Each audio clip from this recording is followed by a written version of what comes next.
Welcome to doctor Rachamalla Srinu విద్య ఉద్యోగ సమాచారం యూట్యూబ్ ఛానల్. నిరుద్యోగులకు శుభవార్త. ఈరోజు మీ ముందుకు తీసుకొచ్చాను ఉద్యోగ సమాచారం. మరి ఇంకెందుకు ఆలస్యం, వివరాలను పరిశీలిద్దామా. తెలంగాణ ప్రభుత్వం వివిధ జిల్లాలలో ఖాళీగా ఉన్నటువంటి వివిధ రకాలైనటువంటి 850 పోస్టులను భర్తీ చేయడం కోసం నోటిఫికేషన్ జారీ చేయడం జరిగింది.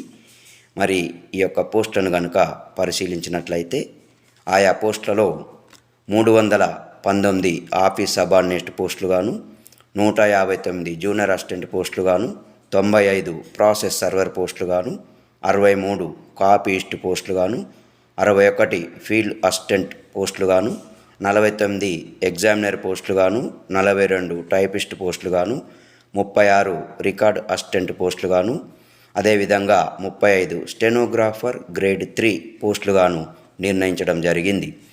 అయితే వివిధ రకాలైనటువంటి ఈ పోస్టులను అప్లై చేసుకునే అభ్యర్థుల వయస్సును కూడా నిర్ధారించడం జరిగింది. ఈ పోస్టులకు అప్లై చేసుకునే అభ్యర్థుల వయస్సు కనీసం 18 సంవత్సరాలు నిండి ఉండి 46 సంవత్సరాల వయస్సు లోపు కలిగిన వారై ఉండాలి. అదేవిధంగా అభ్యర్థులు కనుక ఎస్సీ, ఎస్టీ, బీసీ, అదేవిధంగా ఎక్స్ సర్వీస్ మెన్ వర్గానికి చెందిన వారై ఉంటే వారి యొక్క వయసులో సడలింపు కూడా ఇవ్వడం జరుగుతుంది. అదేవిధంగా ఈ యొక్క పోస్టులకు సంబంధించి శాలరీ డీటెయిల్స్ని కనుక పరిశీలించినట్లయితే వరుసగా స్టెనోగ్రాఫర్ గ్రేడ్ 3 ఉద్యోగానికి సంబంధించి 32,810 రూపాయల నుండి 96,890 రూపాయలు పే స్కేల్గా నిర్ణయించడం జరిగింది. అదేవిధంగా జూనియర్ అసిస్టెంట్ టైపిస్ట్ పోస్టుకు గాను 24,280 రూపాయల నుండి 72,850 రూపాయలుగా పే స్కేల్గా నిర్ణయించడం జరిగింది. అదేవిధంగా ఎగ్జామినర్ కాపీయిస్ట్ పోస్టుకు గాను 22,900 రూపాయల నుండి 69,150 రూపాయలు పే స్కేల్గా నిర్ణయించడం జరిగింది. అదేవిధంగా రికార్డ్ అసిస్టెంట్ పోస్టుకు గాను 22,240 రూపాయల నుండి 62,200 పే స్కేలుగా నిర్ణయించడం జరిగింది.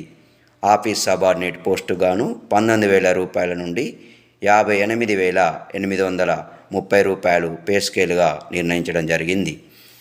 అదేవిధంగా ఈ యొక్క పోస్టులకు సంబంధించి అప్లికేషన్ ఫీజు వివరాల్లోకి వెళ్ళినట్లయితే ఓసీ, బీసీ వర్గానికి చెందినటువంటి అభ్యర్థులకు ఫీజు 600 రూపాయలుగా నిర్ణయించడం జరిగింది. అదేవిధంగా SC, ST, EWS, PWBD, ex service men వర్గానికి చెందినటువంటి అభ్యర్థులకైతే 400 రూపాయలుగా ఫీజు నిర్ణయించడం జరిగింది. అయితే ఈ యొక్క పోస్టులను ఆన్లైన్ అప్లికేషన్ చేసుకోవడానికి జనవరి 24, 2026 నుండి ఫిబ్రవరి 18, 2026 వరకు నిర్ణయించడం జరిగింది.